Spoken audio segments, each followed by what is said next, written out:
or something you just remember fondly from here. But let's go ahead and get started. Welcome to everyone. My name is Will Bacher, and I'm an Education USA advisor for Luxembourg. I am an American citizen. In fact, I'm a former instructor in an American college, but I do live here in Luxembourg full time. I have for a little bit more than 10 years now. My job is to help students and families understand how higher education in the USA works. And more importantly, my job is to help students and families find the best fit for your future. I do have office hours where you can drop in. Those, of course, are online for now. I also frequently make appointments with individual students, sometimes with students and their siblings or their families or even their fellow teachers or their teachers.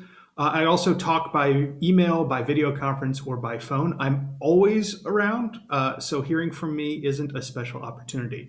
Nevertheless, I'd like to spend a few minutes to help you get the most out of this chance to talk to Josh and Anna. So first up is the most important thing, which is contact information. So just so you know, the links, all of this will be available on our Facebook page and also linked from our various social media on Twitter, Instagram, and YouTube. But if you do want to get in touch with me, you are welcome to contact me at this email address. That's the best way to get my attention, and then we can continue as you like. I also work directly with the U.S. Embassy Luxembourg, particularly their public affairs section, so you are welcome to contact them as well.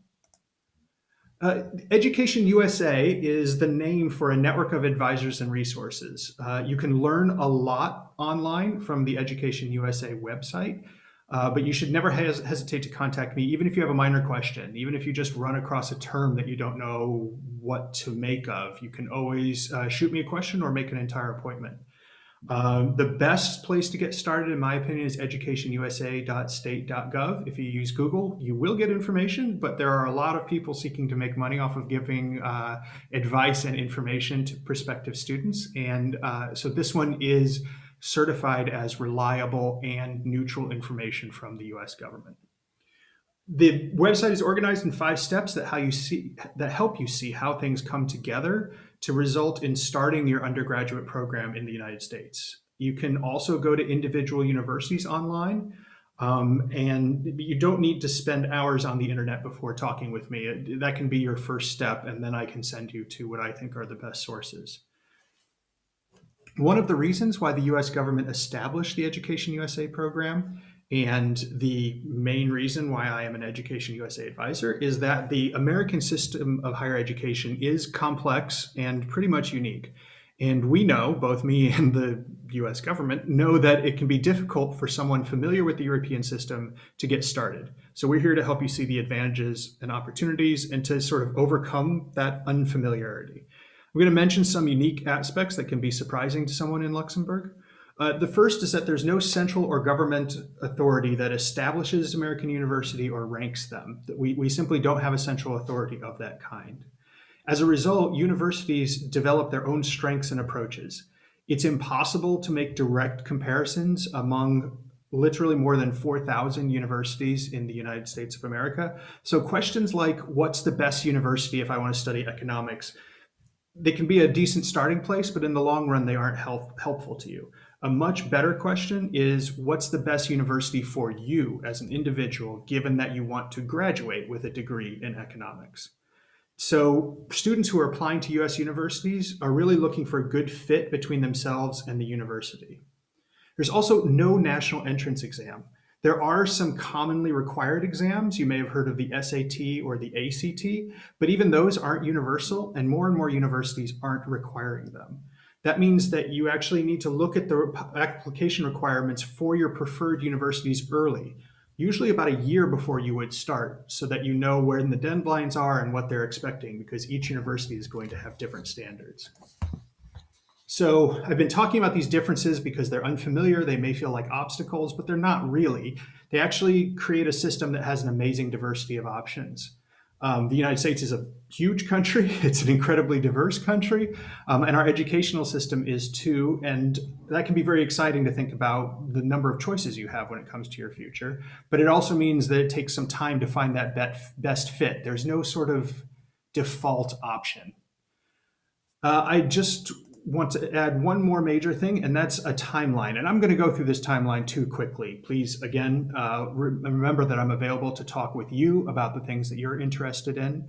But I do want to highlight that if you are planning to start university classes in September of 2022, in other words, if you're in Duzium, then you should have some idea of where you want to apply in about 3 months. That would be the ideal, is in 3 months you'd have a list, not for sure, but you'd have a good idea of where you would like to go and have started looking at their application requirements. The other thing that you should note is you would actually submit those applications as early as the November before you start. There are applications that go all the way up to just a few months before you start. But if you pick your school and you want to make sure that you at least have a chance of going there or finding out whether you get financial aid, then November is the time to be ready, at least. After November, you could wind up getting stuck not being able to apply to your favorite university. So when it comes to financial aid, of course, you can go to CDIUS, even go online to their calculator, and you can find out how much support you'll get from the Luxembourg government. And students who go to US universities for undergraduate degrees do get full support, just like if they go to European, Asian, African universities. So I encourage you to see how much that comes to.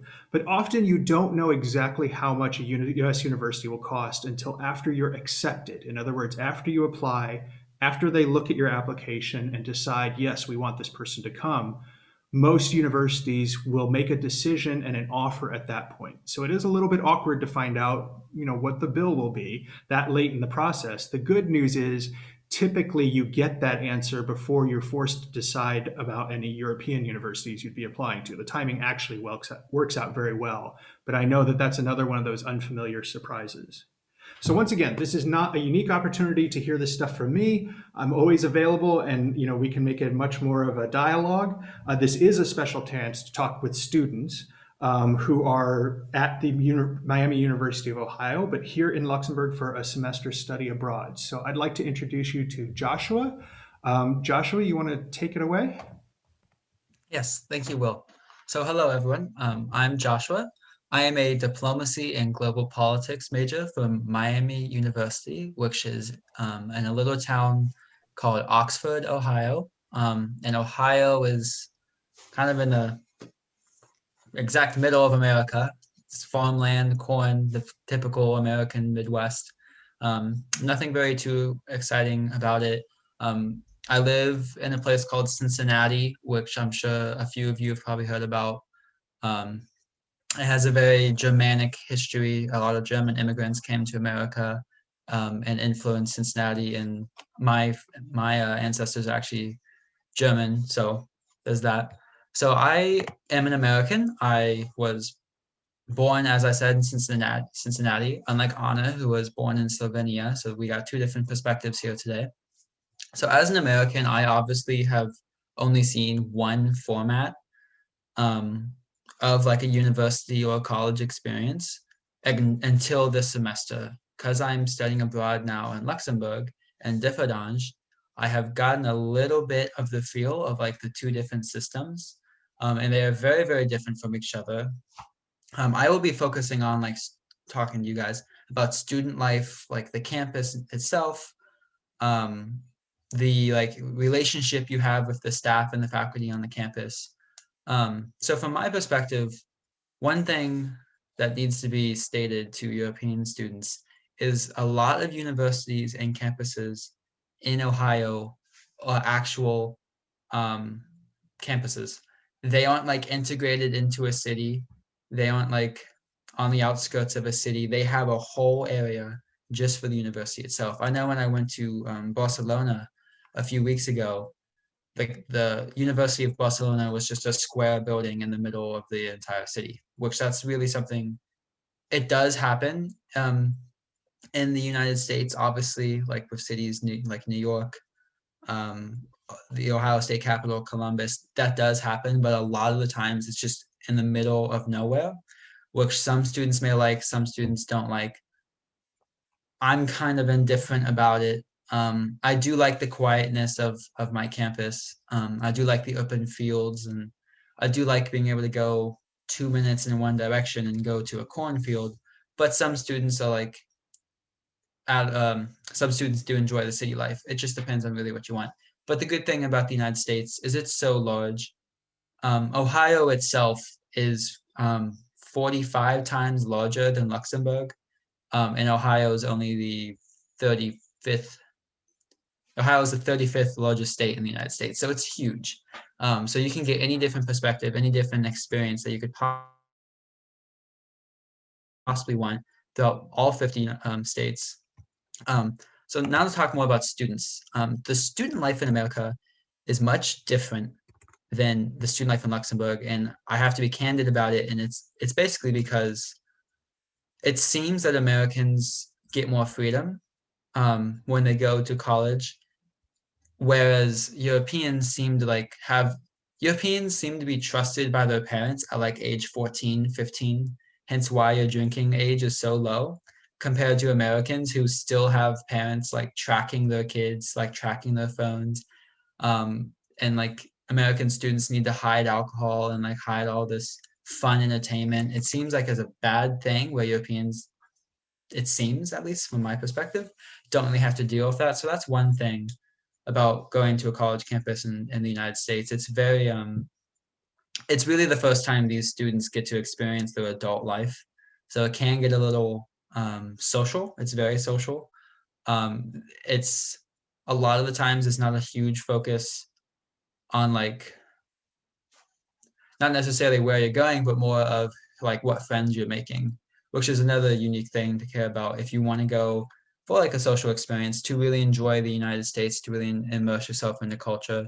It is a great experience to do that going to a university um, in the United States. And one thing we also have is in Oxford, where me and Anna go to college at Miami University, we have something called Uptown, which is a lot of colleges throughout the United States have it. It's a social area.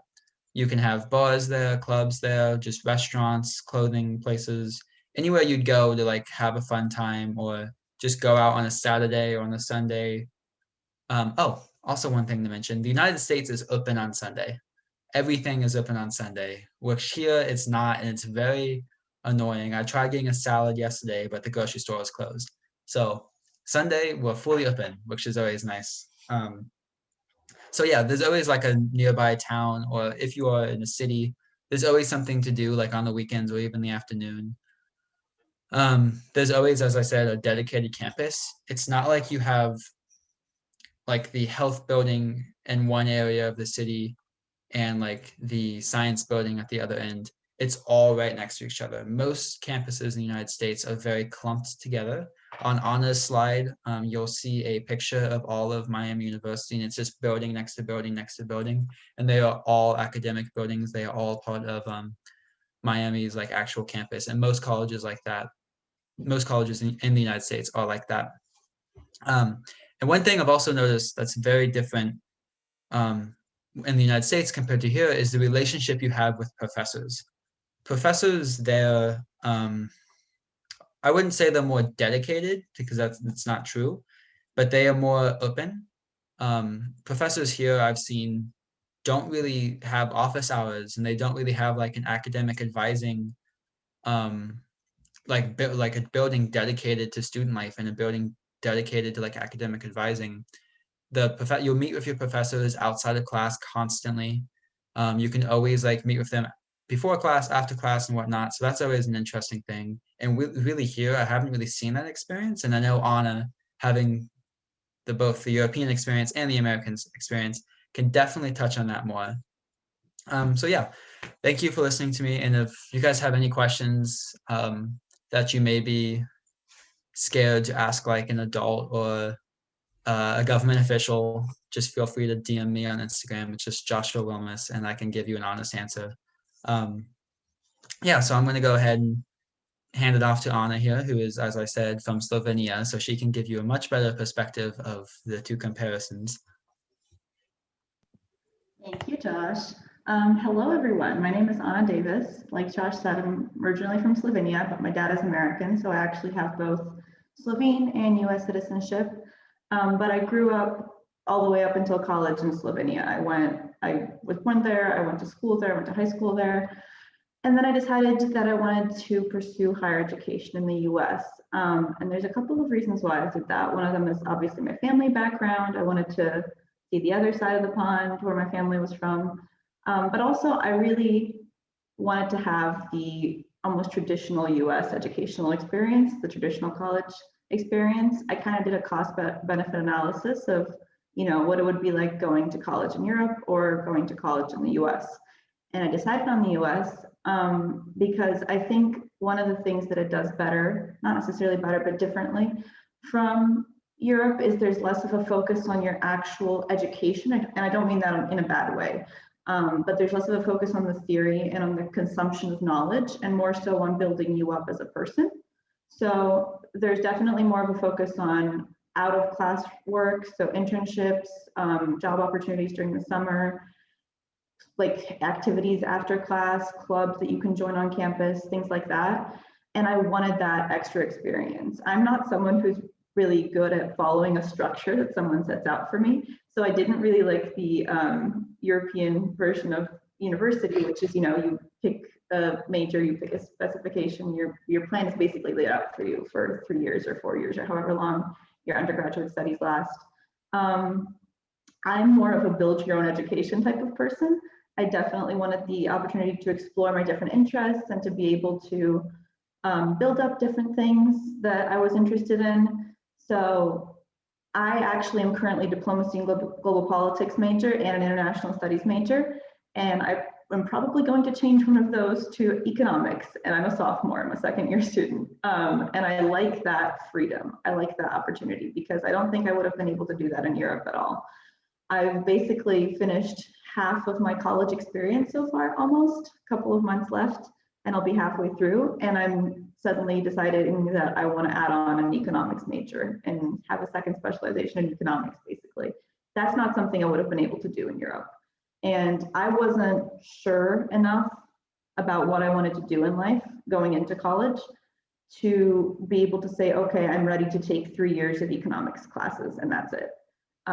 That wasn't the idea that I wanted. If that's something that you want, then you might actually, be better off staying here. But if you're kind of like me and you want a chance to feel things out a little bit before you actually go in and make a choice, then I feel like the US does that better. Especially your undergraduate studies, I think are a time for you to settle on what you want to do, settle on who you want to be as a person and what you might want to do in your career.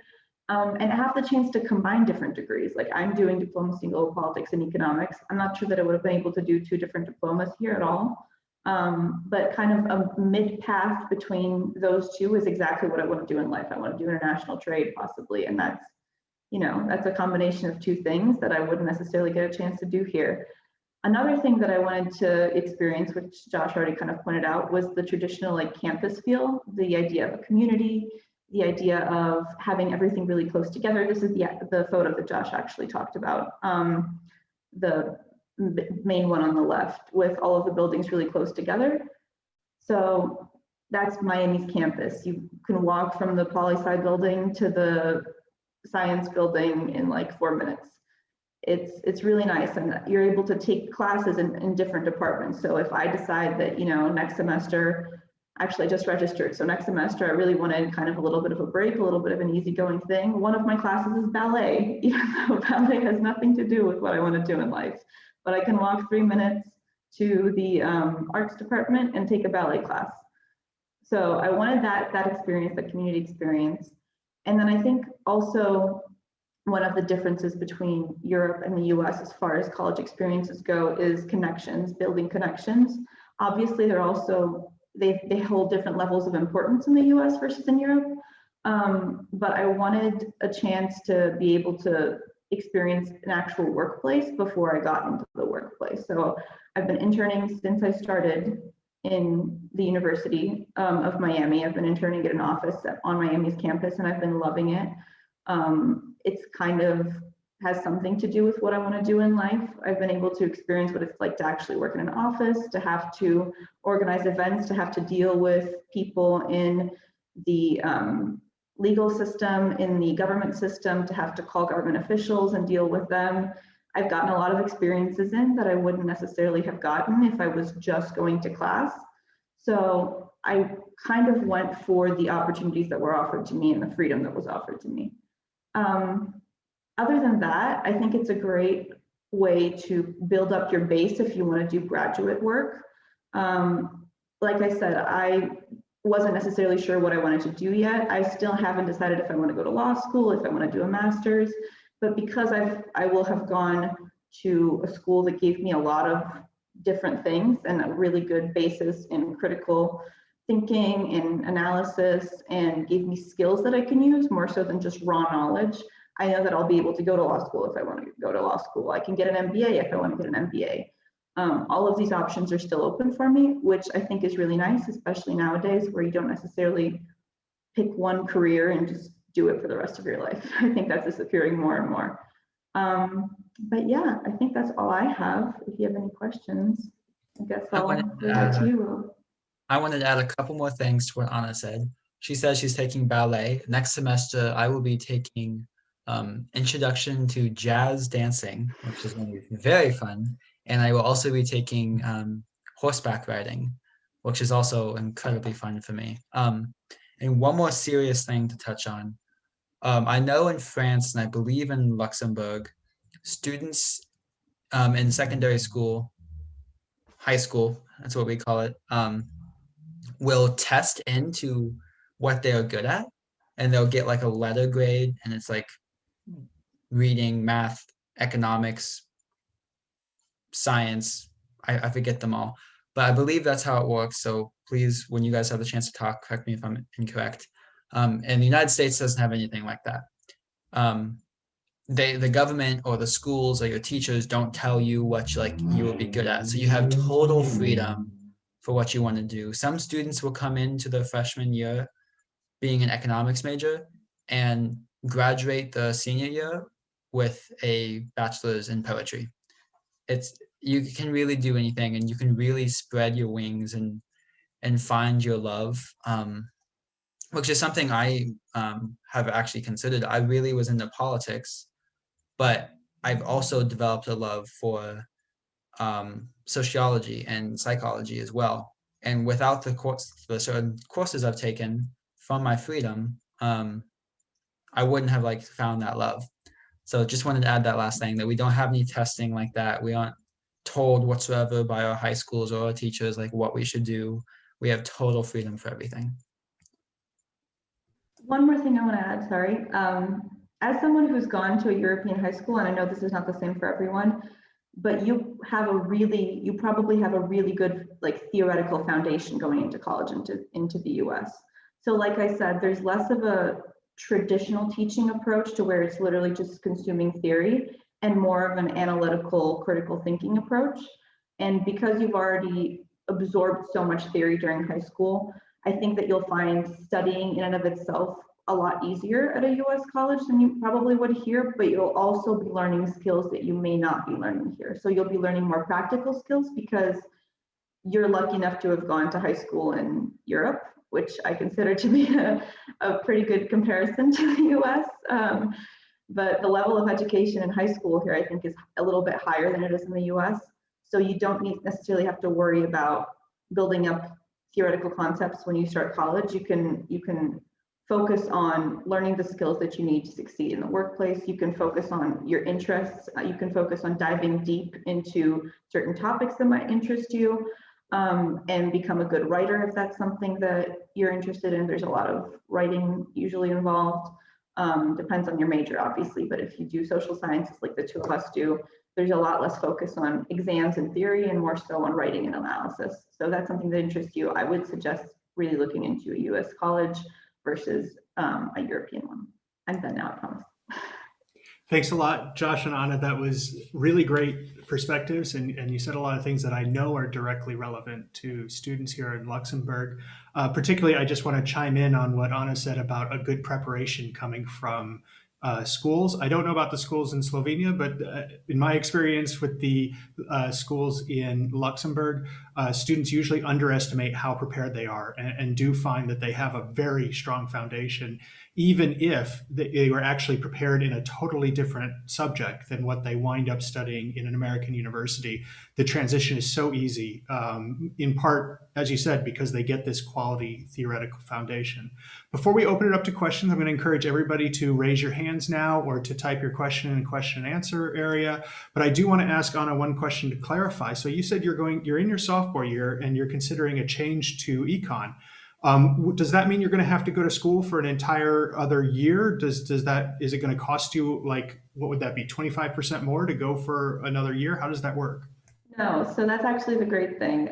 Luckily, my majors overlap slightly, as in 2 classes, but that's all they overlap in. But no, it will not cost me an extra dime. It won't cost me extra time. It won't cost me anything else. I literally just need to call the economics department and tell them, hey, I want to add on an econ major.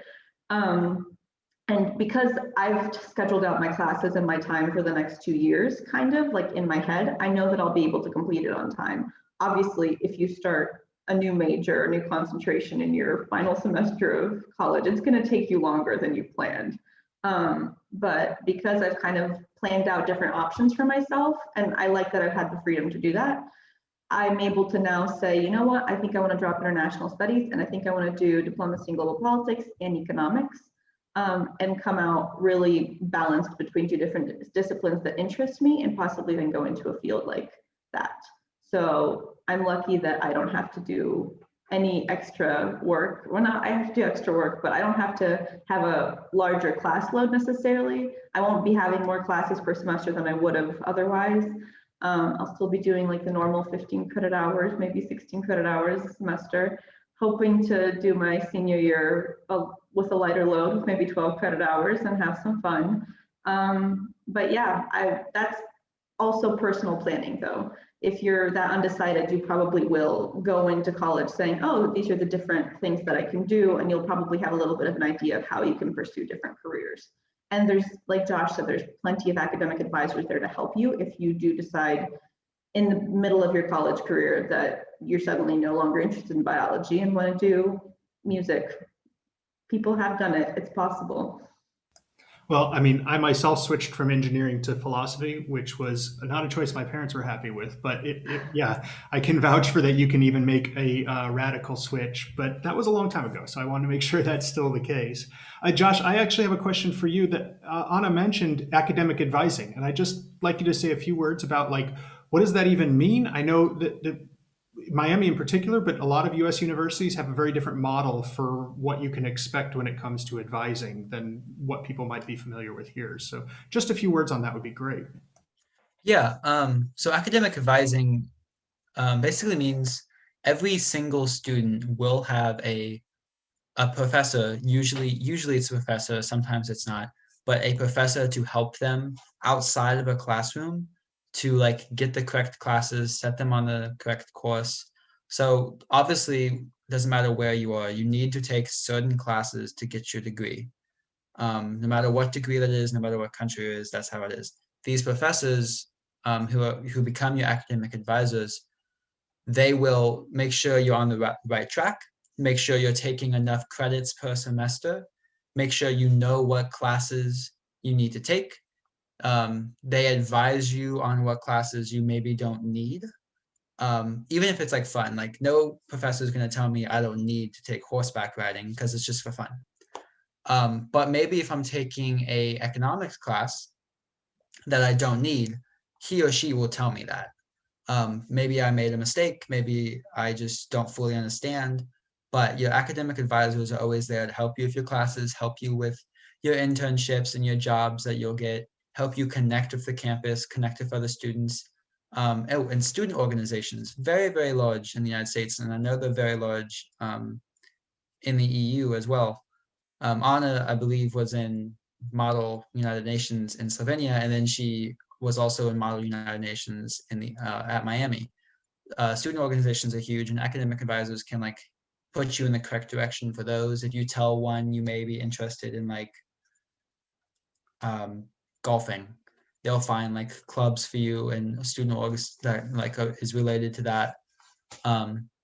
they're really just there to make sure that all of your all your questions can be answered, and that any struggles you may be having, any personal issues you may be having, they are there to help you. There are resources to help you with literally whatever question you could possibly have. And it's all personalized. One academic advisor may advise like a couple dozen students. So it's not like it's one for the college, it's one for a couple dozen, maybe 100 students. So it's very personalized. They know who you are by like your second year. Me and Anna actually are fortunate enough to have the same academic advisor, and she knows who both of us are by our fourth semester. So it's very, very personal. It's very, very important to have, in my opinion, to be able to walk into a building and just have every single room around you a resource to help you, whether that be through you need a therapist, whether that be you need a doctor, whether that be you need a course scheduler, or you are interested in getting into sports, or if you're struggling financially, or if you need help with literally anything, there is somebody at an American university to help you. And it's nothing to be like ashamed about to go to these academic advisors for help. They are there to help you. That's their job. That's what they're going to do. I've personally met with my academic advisor multiple times. Really, I only go to her for class scheduling, but you can literally go to them for anything, and they are more than happy to help. It's literally what they do all day, so they enjoy it. They have passions for it.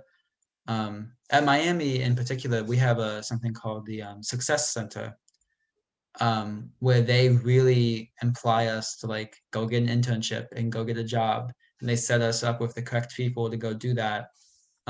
They set us up in the correct networks to like build your network, because that's really, really important in the United States. It doesn't seem as important as in Europe, but building a network and knowing people, it's super, super important in the United States. And these academic advisors can also set you on the path to like build your network and expand the amount of people that you know. Great, thanks, Josh. We do have two questions in the queue. The first one is from Laura, who asks, I would love to know if when we finish college, it's possible to work in the US. So I definitely have some background on how visas work. You two as US citizens might not, but you are also both majoring in international studies. So I don't want to pass up this opportunity if you know any personal stories or if you have a perspective on this. I'll go with you first, but don't worry, I'll back you up with the sort of what visas you can get and what the rules are. I can handle that for sure. Yeah, so obviously the United States, we may live in a globalized planet nowadays, but we can't just let anybody come to work in the United States, and we can't just let anybody cross our borders. It's actually a huge contention within our politics. But one thing that is beneficial to students who have a degree, it doesn't matter where, it could be from London, Paris, Luxembourg, Berlin, it doesn't matter. If you have a degree, you are much more likely to be accepted to have a visa to working in the United States. But if you have an American degree, it's basically like for sure you can find employment in the United States. Obviously, it is more about your personal life. You do actually have to still go through the application, and that is the difficulties of not being an American citizen.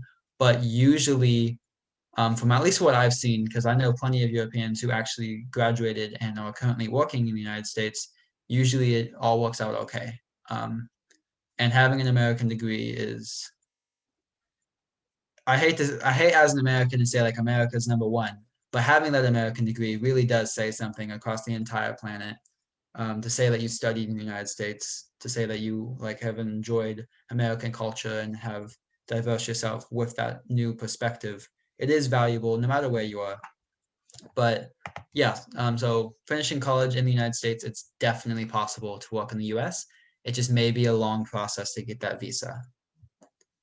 I just wanted to hop in for a second. My current host family, my host father's brother actually studied at Miami University. He's Luxembourgish, and he's working in the US now and married with kids.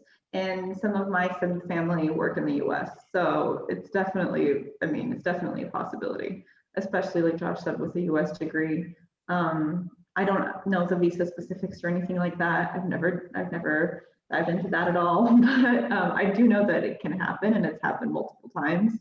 From Slovenia, I know plenty of people who've gone and worked in the US, no problem, and have worked in the US and then decided it wasn't for them and come back like 5 years later and gotten a job here and continued their life like nothing ever happened. So There is a certain, we have laws that set up how many citizens can come from a certain country. And I will say with absolute confidence, Luxembourg is not at that quota yet. We can still accept thousands of more Luxembourg citizens in the United States without any problem whatsoever. So yeah, I can fill in a few of the sort of technical requirements. It's great to hear about the experiences and the stories.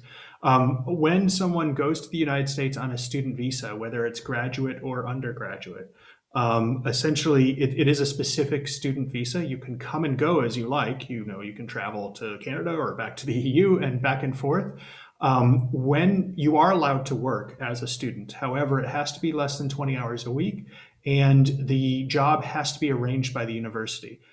Just about any university that brings in international students also has advisors and sometimes even a specific employment advising office for international students, right, to help you get job experience. Sometimes, as Anna and Josh mentioned, it's even built into your program in the form of internships. So that is while you're a student, you are expected to be a full-time student. You can't go down the street and apply to work at Walmart or Starbucks. That's not allowed, but you can work with your university to get job experience. And then after you finish your degree, and by that I mean whenever you finish. So you can stay in the US and go from being an undergraduate and get your bachelor's degree and then get a master's and then maybe get another master's. You can continue doing that for a long time. But when you do finish your sort of final degree, you are expected at some point to return to your country of origin. And that doesn't mean Luxembourg in this case, it means more or less the EU. But you are, there is a program that allows you to work for up to 18, I think 18 to 24 months, but at least 18 months in what's called optional practical training, which essentially means you can get your first job in the United States. But it has to be related to your degree. So for example, if your degree was in economics, you couldn't go and become a ballet dancer, although there's a visa for that, a specific visa for that too. But you can imagine that would mean that you could go get a job at a law firm or at a lobbying firm or an economics consultancy or a whole lot of different places and still stay on your student visa. So still have full rights to move back and forth. Then, if you want to begin your career in the United States, then you do need to have a specific visa that allows you to work and live in the United States that's related to your employment. And that's what you heard Josh and Anna talk about. It's not uncommon, but I don't want to leave anybody with the impression that you can just sort of use your student visa and go and apply for a job at a law firm, for example, that's not attached to your university. You would have to get a separate visa for that. But as Josh and Anna discussed, it's certainly possible by all means. So hopefully, Laura, that answered your questions. Of course, if you want to get into it, you can contact me or you can actually contact the embassy directly. We have a consular officer here who can answer those kind of questions. Let's go ahead and move on to the second question. Michaela, I'm sorry if I butcher your name. Thank you so much for the insight, she writes. I was wondering if your organization is also open to helping out graduate school applicants. So the short answer is yes. Education USA is here as much for undergraduates as for undergraduates. The process can be very different depending on what you want to study. Particularly, there is a big difference between an academic master's degree, for example, and a professional master's degree. So going for law school is a lot different from going for an English literature master's, for example. And so we have the resources, and in my case, I went to graduate school for a long time, and so I have the personal stories to tell as well about that. Anna and Josh, I think Anna made a little mention of graduate school, but do either of you have perspectives? Is it common? Do you know a lot of students who are considering graduate school? Do you have anything you want to add? I do want to say for law school, it's a completely different process and it's a completely different system than Europe. So I haven't actually heard of a lot of stories of lawyers having gotten their undergrad in law, which is a thing in Europe, and then gone to get a second law degree in the States. You can, I think you can, I just don't think it's very common practice. But for academic masters, definitely, I have family who've done it. I think it's pretty simple. I mean, I'm considering doing my master's in London. So, you know, it's just kind of it's a 1 year, 2 year thing. If it's an academic master's, I don't think it's that big of a deal. But for professional degrees, if you want to be a lawyer in the US, then you need to get a degree for law in the US. If you want to be a lawyer in Europe, then I don't think there's any reason for you to get a law degree in the US. So it just kind of depends for professional degrees where you want to end up in life. I think same goes for med school for the most part. Same goes for, I guess MBAs are transferable, but that's about the only thing I can think of. Other than that, yeah, I don't really know how well that transfers. I would just add that there is a specific program offered by a lot of law schools, not all of them, but it's called an LLM. And essentially, it's intended for people who were trained in a different law system and then want to learn about the American system without necessarily getting the right to practice. So you are absolutely right. If you want to practice law in the US, you got to get that JD, you got to pass the bar, right? But if you are just interested in different legal systems, whether you're a politician or an economist or what, you can get an LLM, and it's considerably shorter and cheaper than a JD as well. So thanks, Anna. Josh, you want to add? Yeah. So I believe the current statistics right now is 40% of Americans have a bachelor degree. And that number is slightly rising as the decades go on. And of that, no, 40% have a bachelor degree. And I think it's like 12% of Americans went to a master's or a graduate school. And I would bet a majority of those are either law or like medical. Those are the two big ones, law school and medical school. But obviously other people, it's very popular in politics. It's very popular in science to go get a master's degree. It does happen, obviously not as much because it is more expensive. And it does take more of your time. Some students just generally do not want to go to school anymore. They've been doing it for 23 years, no, not 23 years. They've been doing it for 18 years and they don't want to go anymore. I personally love school. I will probably be attending law school if I can get Until accepted. you're 30. Until I'm 30, yeah. I don't mind school, so I want to go to law school. I'm looking at Harvard. It's definitely an option for me. They have a great international law program, so I've definitely considered that.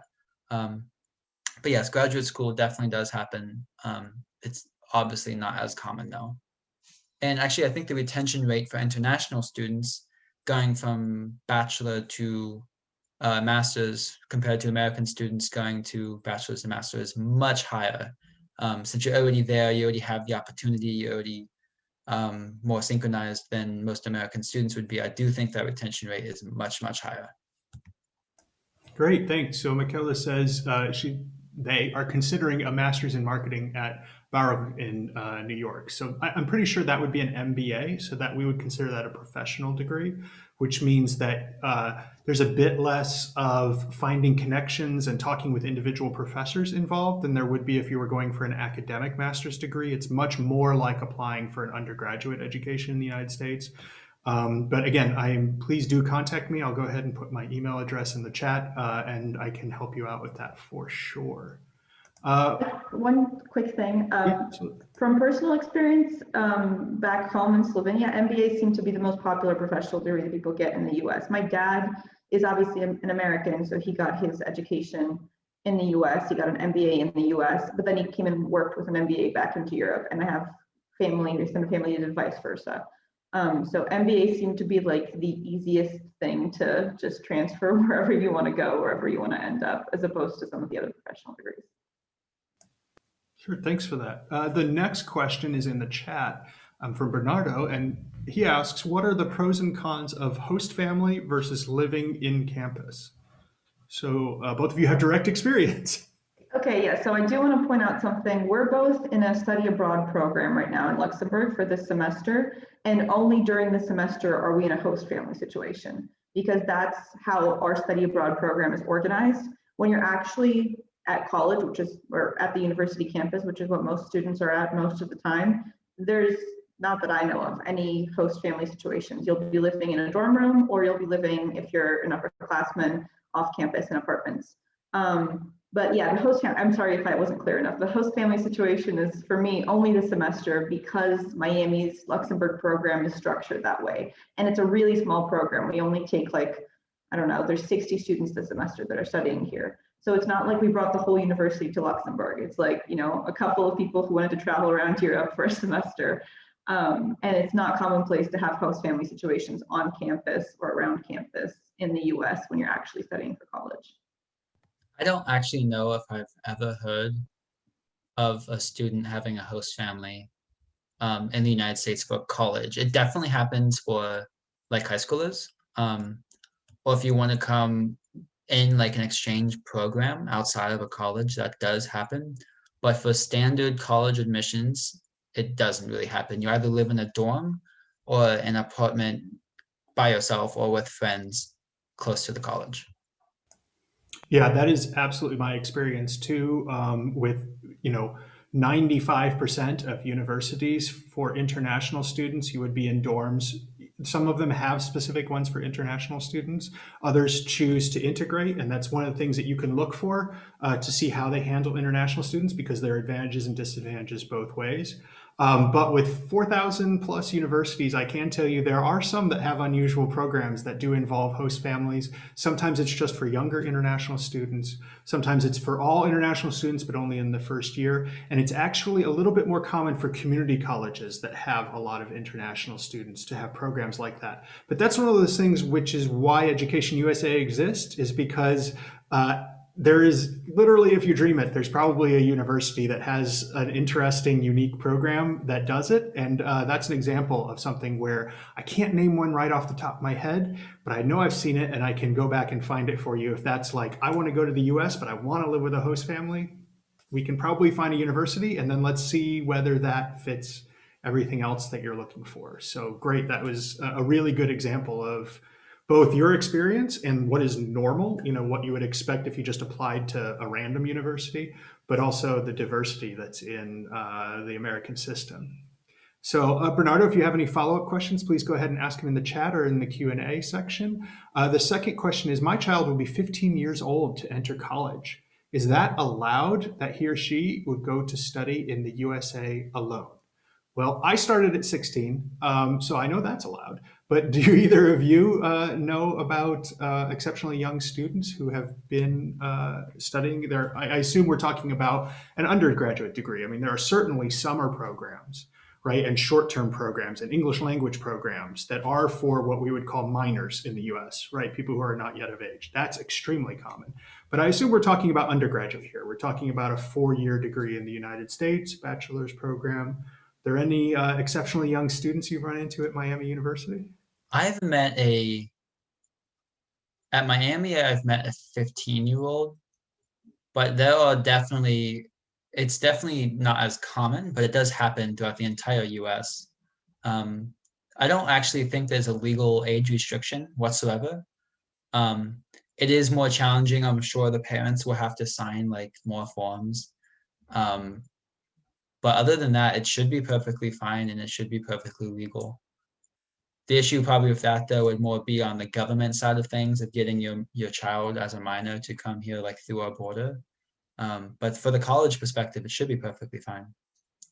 Yeah, I've also never heard of a college age restriction for coming to study to the US. I've met 16 is the youngest that I've met personally.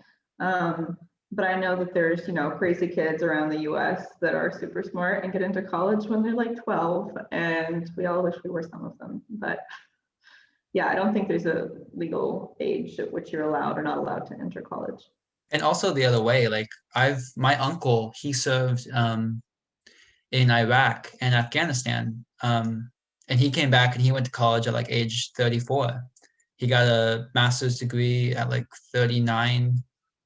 So it happens at all ages, really. It's not like just for 18-year-olds or 20-year-olds or whatever stage of your life, you can definitely go to college.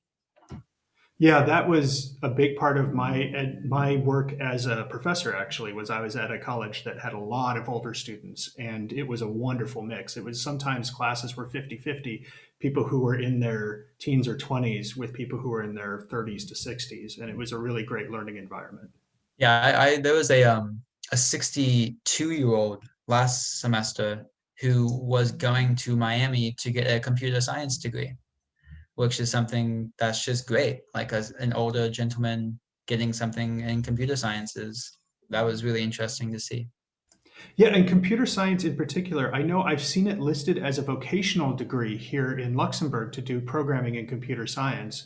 But I've looked into the programs, and a lot of people graduate with a technician diploma or something like that, and they worry that they can't get into a U.S. university. And I've actually checked that pretty carefully, and that's considered the equivalent of a high school degree. And so people who go to what used to be called lycée technique here in Luxembourg certainly shouldn't hesitate, because computer science majors are super well respected and very common across US universities. So that's still an option.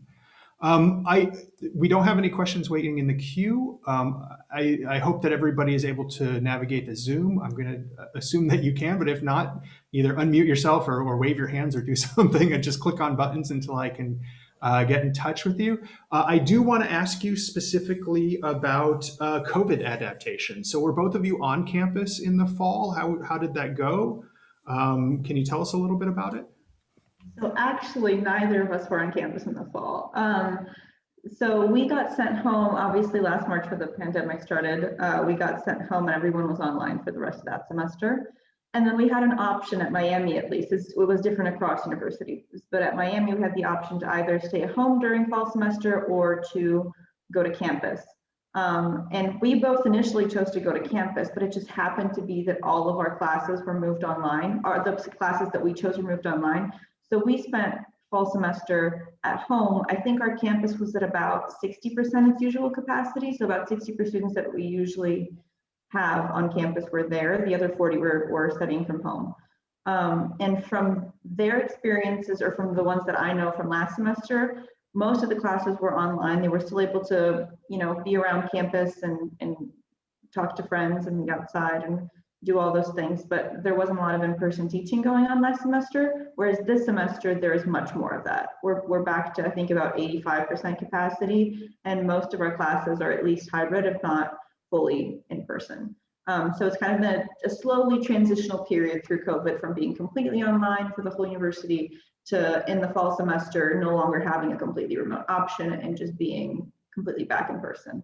So it took a year and a half to get there, but I think the university handled the situation really well. Obviously, this is a university to university thing. I don't want to speak for the entire US to say how we're handling the COVID crisis, as far as higher education goes, but I think that Miami did a really good job at it. We had really good transitional periods from going, being in person to going online, and I think the professors did a really good job at kind of picking up skills with how to teach on Zoom and stuff like that. So yeah. Great, thanks. That's good. Hopefully that won't be relevant for anybody on this call, but I know it's on everybody's minds. Okay, so we are at the hour. I know I'm willing to hang around for at least a few minutes more, but I first wanted to both put information back up on the screen.